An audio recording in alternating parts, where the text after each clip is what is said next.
Ketua Pemuda UMNO, Datuk Dr. Muhammad Akmal Saleh menegaskan beliau sanggup tidak mempertahankan kerusi Dewan Undangan Negeri Merlimau pada pilihan raya Negeri Melaka sekiranya Barisan Nasional dan Pakatan Harapan mencapai kesepakatan untuk bekerjasama.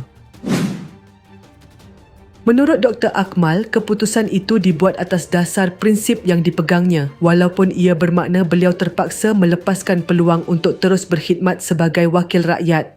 Saya ulang pendirian saya semasa dalam podcast KS, iaitu jika BNPH di Melaka, saya tidak akan bertanding sebab saya lebih rela pertahankan prinsip saya daripada sebuah jawatan wakil rakyat. InsyaAllah Melaka kita birukan seperti Johor dan Negeri Sembilan, katanya.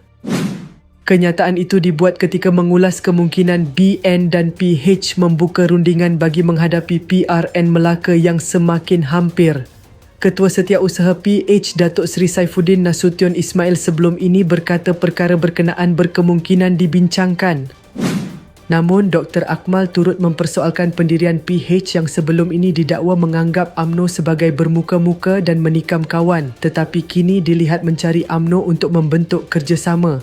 Kalau UMNO bermuka-muka, kalau UMNO tikam kawan, tapi UMNO juga yang dicari, katanya.